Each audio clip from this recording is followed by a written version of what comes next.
William Kerb. I run the podcast Hacking Your ADHD, which is one of the, I've been told is a very popular podcast. It's one of those things that's hard to fully get my own mind around sometimes. One of the top ADHD podcasts that's out there. So check it out, Hacking Your ADHD. In the theme of radical acceptance, which that's what we're doing at Attention Different this month, we wanted to ask people like yourself, how do you radically accept your ADHD? What does radical acceptance look like for you?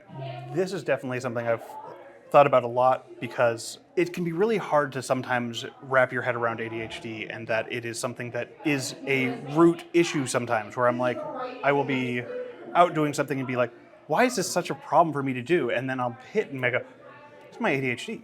That's what's causing this problem. This is what I need to try and include in my solutions. If I am just thinking of this as a problem that I have, I'm not going to be thinking of that through the lens of, I should be thinking, how do I solve for the executive function difficulties? And so the radical acceptance piece for me is being like, it's okay to view everything that I'm having difficulty with through the lens of, I have ADHD and that's going to make everything harder. And that's okay, I just have to do things differently. So ADHD is a challenge in certain contexts, right? And what you're saying is that we need to kind of move our frame of reference to what are the solutions or what are the things we need to build or do to help ourselves with our executive functioning challenges. Yeah.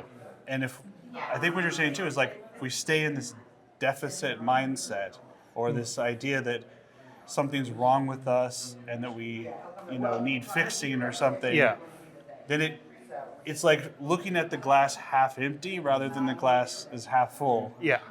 When we aren't looking through this lens of having ADHD with our problems, it's this thing of I just can't do this. I am the problem. It's not that I need to look at how to do the solution. Because when I'm going, I just can't ever remember where my keys are. And that's the only thing is I can't do that. That's the solutions I come up with are often just try harder. Just don't forget them.